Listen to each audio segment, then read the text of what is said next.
Is it in you? What does a masterpiece athlete commercial campaign actually look like? Because I'd argue we just got one this weekend. Caitlin Clark dropped 6 ads in a single opening weekend across State Farm, Gatorade, Lilly, Amazon Web Services, and Nike. And every single one of them is doing something different and doing it well. A talking stanchion pad, a 2,200-unit Gatorade collector capsule, a pharmaceutical ad that somehow connects her to Pat Summitt's legacy, and then the Nike spot, which ends with something that's been rumored for months and finally became real this weekend. How excited are you to see Caitlin back in action? Let us know down in the comments below. You know what I respect most about you, Caitlin? That I talk to a red phone pad even though it makes people uncomfortable. No, it's that you put in the work night and day. Just part of the job. You know, State Farm's the same way. They work to help you get coverage that fits your life and budget. I respect that. Let's start with State Farm because those 2 spots are doing more work than people give them credit for. The premise sounds ridiculous on paper.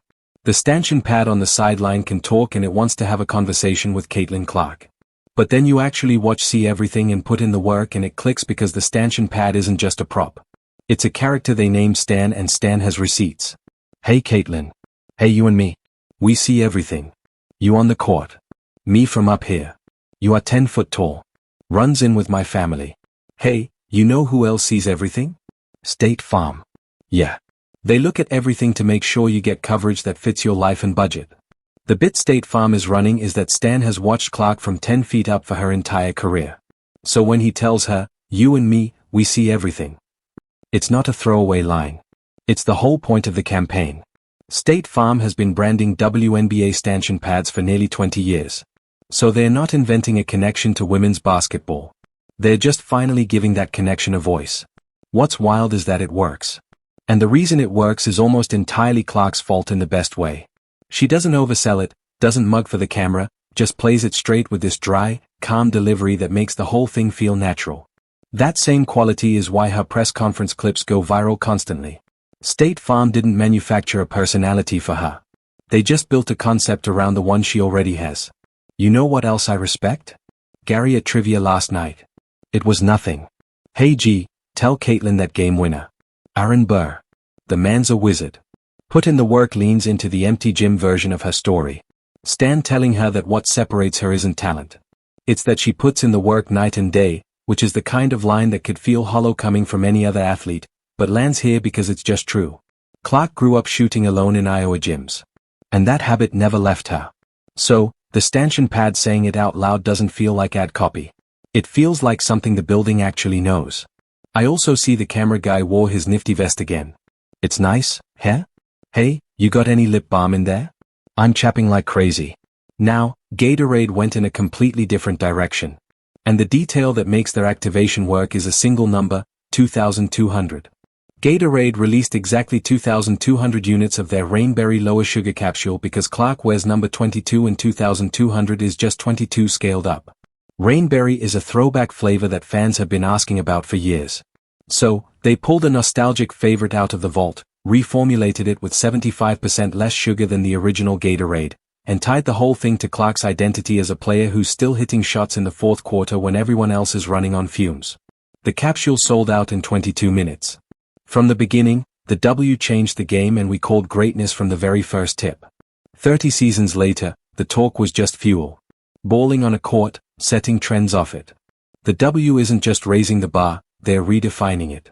We're so back. That's not a coincidence.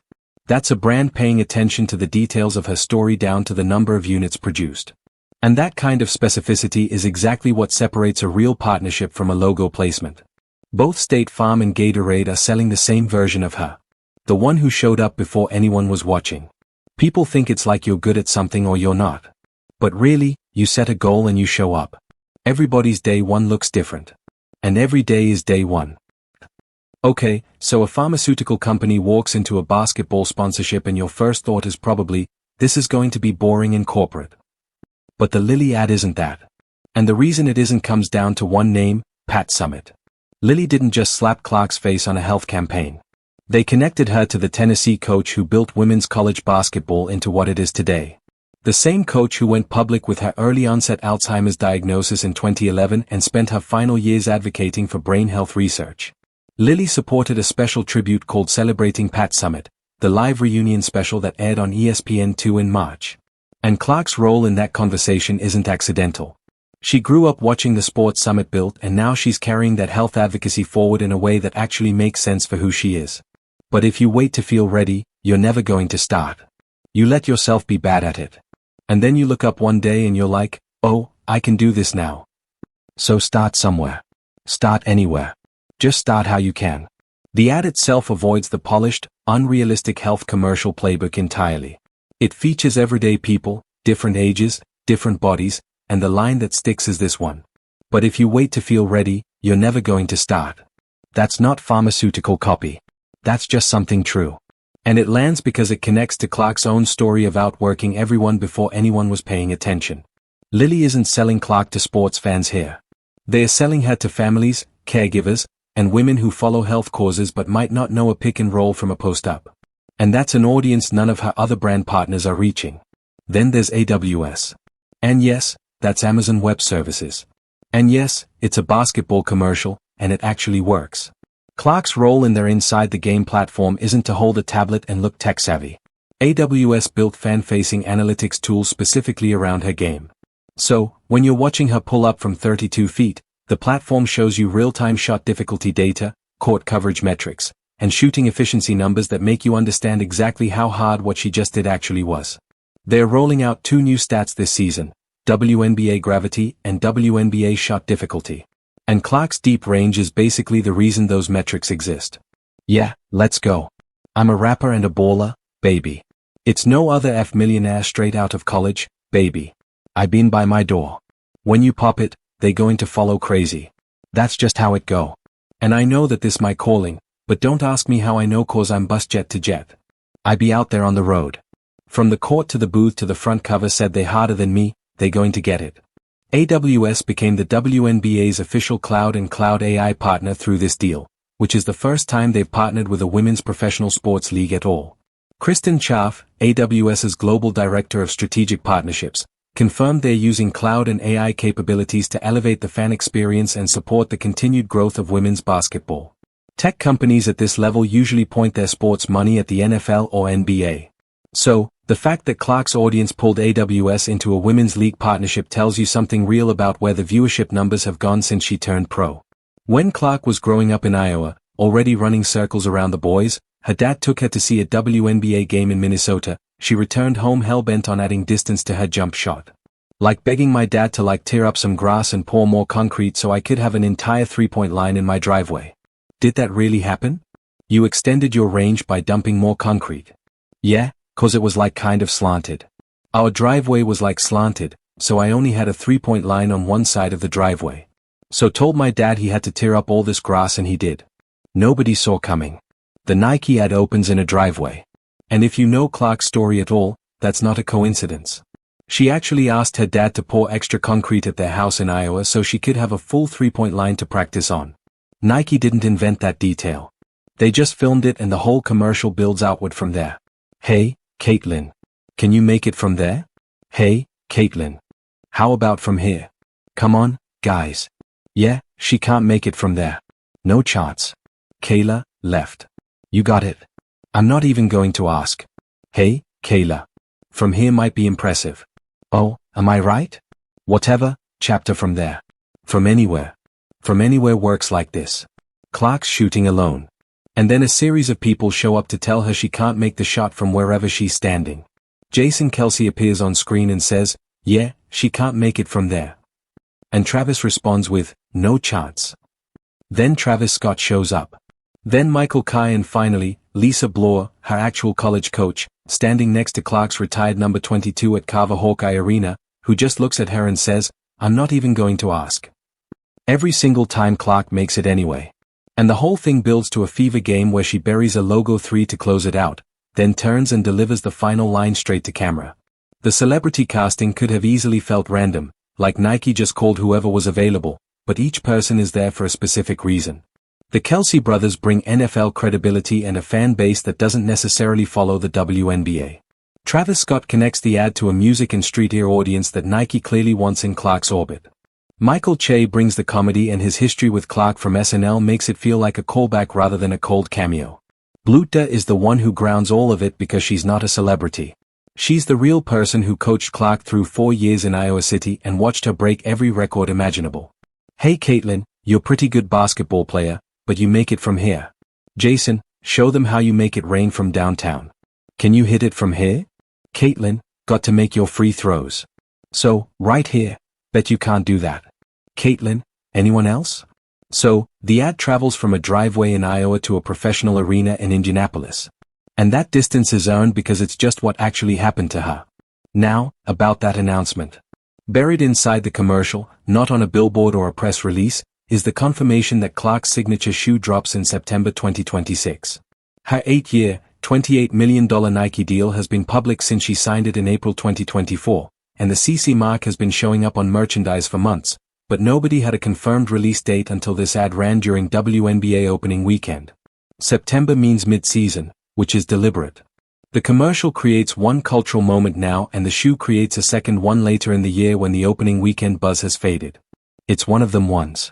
One of them ones that's going to set the market on fire and really help Nike's stock.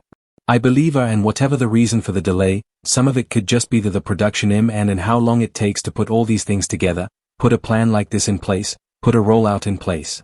Only 2 other active WNBA players currently carry signature Nike lines, and industry analysts have already predicted Clark's shoe could grow into a $100 million franchise.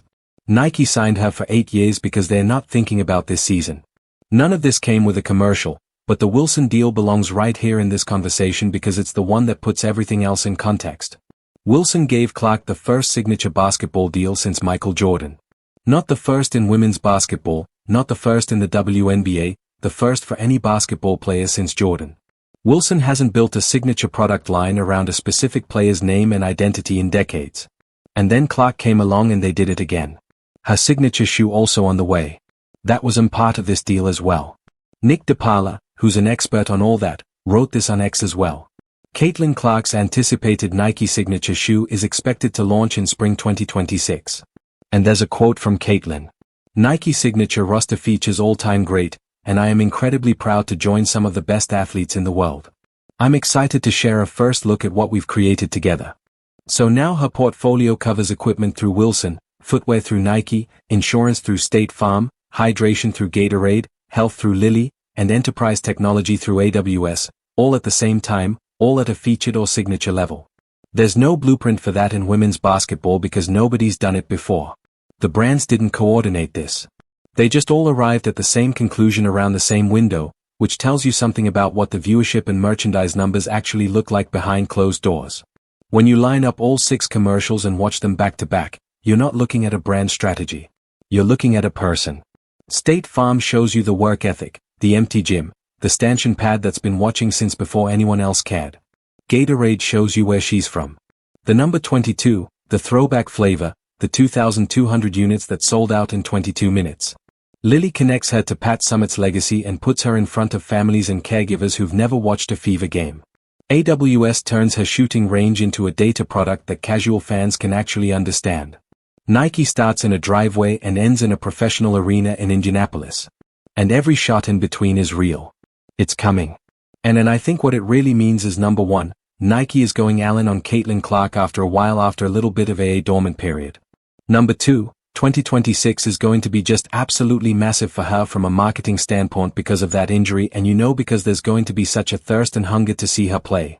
For Fever fans, this commercial slate means Lexi Hall, Aaliyah Boston, Kelsey Mitchell, and Sophie Cunningham are all walking into the 2026 season inside a spotlight that didn't exist at this level before Clark arrived. And that's not nothing. The national camera time, the packed arenas, the merchandise sales, all of it lifts the whole roster, not just the player at the center of it.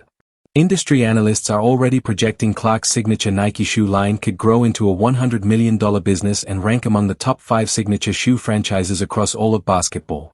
Nike signed her for 8 years. Wilson brought back a deal structure they hadn't used since Jordan. AWS committed to the WNBA for the first time ever. Gatorade pulled a retired fan favorite flavor out of storage and reformulated it around her jersey number. State Farm built a multi-spot narrative campaign around a single women's basketball player, which they'd never done before at this level. Every one of those brands runs on data, and the data all pointed in the same direction. 6 commercials in one weekend. A signature shoe confirmed for September and a Wilson deal that puts her name in a category that's been empty since Michael Jordan. She pulled in $16.1 million in 2025 and $16 million of that came from endorsements alone, not her salary. Her actual Fever paycheck was less than 1% of her total earnings that year. She missed 2025 with injuries, all 13 games she played, and the Fever still made the playoffs without her. Now she's healthy. The shoe drops mid-season and every major brand already paid for their seat at the table. How excited are you to see Caitlyn back in action? What makes this whole campaign rollout feel different from every other athlete endorsement cycle is that none of these companies are treating Caitlyn Clark like a temporary trend. They're treating her like infrastructure. That's the shift. Most athletes get one viral commercial, maybe one emotional Nike spot, and a couple of social media activations built around highlights. Clark's opening weekend wasn't built like that at all. It was built like the launch of a long-term entertainment property. Every brand involved seemed less interested in borrowing her popularity for a quick sales spike and more interested in attaching themselves to the next decade of women's basketball before the rest of the market catches up. That's why the tone of all 6 campaigns matters so much. None of them scream at you. None of them feel desperate. None of them are trying to force empowerment slogans into every line. The brands clearly realized something important about Clark a long time ago. People already believe the story. They don't need to manufacture one. Fans watched her pull impossible shots from the logo for years at University of Iowa. They watched sold-out arenas follow her around the country. They watched television ratings explode every time she played. So instead of trying to convince audiences she matters, the ads assume you already know she matters and then build outward from there. That's a completely different marketing strategy than women's sports has traditionally received. Historically, brands treated female athletes like they needed to be introduced to the audience first. The commercials would spend half their runtime explaining why the athlete deserved attention. With Clark, nobody's explaining anymore. The companies are acting like she's already established enough to carry narrative universes around her. And honestly, that's probably the clearest sign yet that the economics of women's basketball have changed permanently. The timing of all this matters too. Remember, this rollout is happening after an injury year. Normally injuries cool endorsement momentum. Brands get cautious. Campaigns get delayed. Visibility drops. But the exact opposite happened here. Clark barely played in 2025 compared to expectations and somehow entered 2026 with even more commercial power than before. That only happens when a player stops being dependent on box scores and becomes a cultural force on her own. Companies are no longer investing in just points per game. They're investing in attention itself. And attention is the most valuable currency in sports right now. That's why the AWS partnership might secretly be the most important one in the entire portfolio. People laughed initially because cloud computing company partners with basketball players sounds absurd on paper. But AWS doesn't care about selling shoes or drinks. AWS cares about data ecosystems. They care about fan engagement patterns, viewing habits, second screen interactions, AI integrations, and retention metrics. If a company like Amazon Web Services, https://aws.amazon.com, utm_source equals chatgup.com, decides women's basketball is finally worth major investment, that means the back-end numbers must look enormous. Tech companies don't move emotionally. They move mathematically. Ann Clark's game is uniquely suited for that environment because her style translates perfectly to clips, analytics, and social media replay loops. A 32-foot pull-up three is instantly measurable. Shot difficulty can be visualized. Defensive gravity can be quantified. Her game creates data stories in real time. That's gold for a company trying to make advanced metrics understandable to casual audiences. In a weird way, Clark's shooting range may have changed how companies think about presenting basketball itself. Steph Curry did this for the NBA years ago. Suddenly people weren't just watching where the shots went in. They were watching where the shots came from. Distance became entertainment. Geometry became entertainment. Clark brought that same effect into the women's game and companies immediately recognized the commercial possibilities attached to it. Even the Nike commercial quietly revolves around geometry. Every person in the ad is basically asking the same question from different distances: can she really do that from there?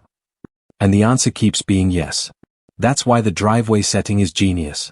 It turns the entire commercial into a visual metaphor for escalation. The court gets bigger. The expectations get higher. The audience gets louder. The pressure increases. But the shot stays the same. Same form. Same confidence. Same result. Nike didn't need complicated storytelling because Clark's actual career arc already feels fictional enough.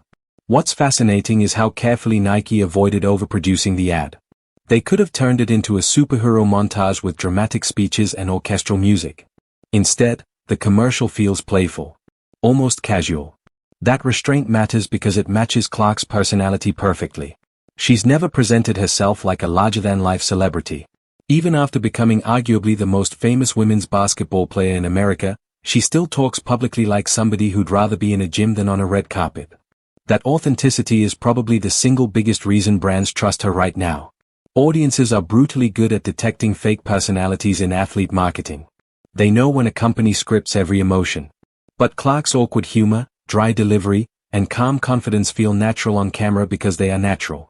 State Farm understood that immediately. The Stan campaign only works if Clark acts like having a conversation with a giant talking stanchion is completely normal. Another athlete might have tried too hard to make it funny. Clark's deadpan reactions are what make the absurdity land. And honestly, that deadpan style has become part of her brand identity now. It's the same reason clips from her interviews travel so far online. Reporters ask dramatic questions and she answers them like somebody discussing grocery shopping. There's no performance to it. Fans trust that. Brands trust that. In an era where so many athletes are media trained into sounding identical, Clark comes across as surprisingly unfiltered without ever being reckless. That balance is incredibly rare. The other thing these campaigns reveal is how aggressively companies are trying to expand the audience around women's basketball beyond traditional sports demographics. The audiences are too large. The engagement is too strong. The merchandise moves too fast. The clips travel too far. The stars are too recognizable. And the corporations are investing way too much money now to quietly walk away later. That's why this wasn't just a great athlete commercial campaign. It was a market correction happening in public. Let us know down in the comments below. Like, subscribe, and turn on all notifications so you never miss out. Click the video on the screen and we will see you in the next.